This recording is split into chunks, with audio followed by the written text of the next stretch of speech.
Scandal. Australian officials caught in covert banking meetings.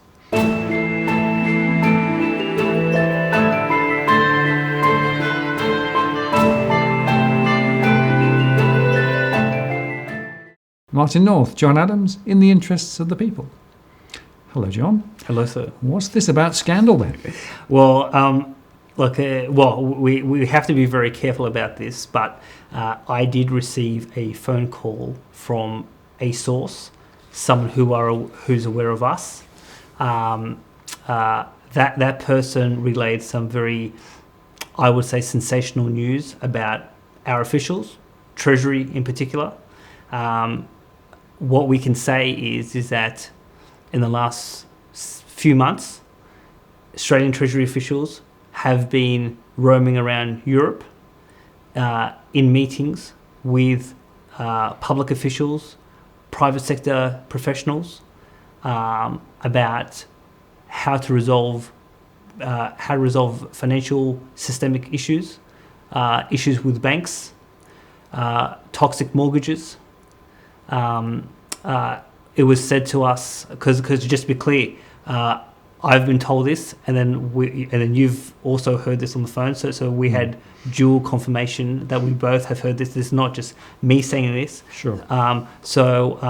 We have heard that Australian officials have indicated a very gloomy to dire forecast for the economy, unlike what we will hear the Treasurer say next week. So it would appear that Treasury or parts of Treasury are very negative about the economy. So is this about a domestic shock? Is this a global shock? We don't know exactly why they... Well, we know I'm negative, you're negative, so we know why to be negative, but what's the precise rationale of Treasury? I don't exactly know. And I suspect when we see the forecast for next week's budget, that no one will be forecasting a recession. So there'll be a very positive presentation in next week's budget.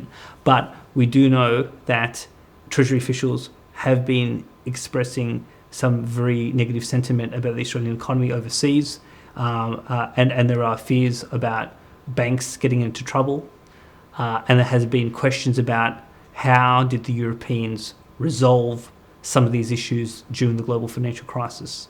So I think this is, well, so there's a couple of things. Certain ex-Treasury officials who I know, who I've consulted with on this to sort of see whether this was usual or unusual.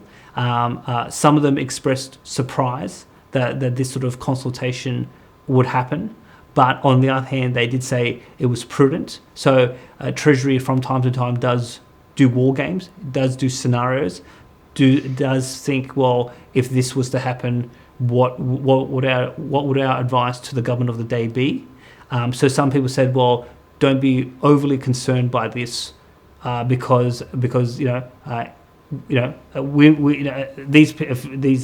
ex-officials said, well, we can't be precise about what's going to happen, but at least there is some preparation, there is some thinking. So surely that should be a good thing. And obviously, I'm of the view that if you know that something bad is about to happen, then having some preparation is obviously a good thing.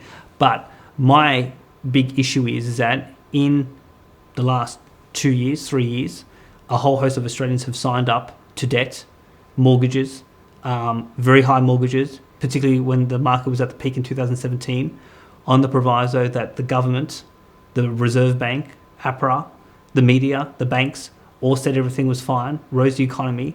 And a lot of these people who sign these mortgages at this stage, if they're still in those mortgages, have very little, particularly if they're in negative equity, have little room to get out.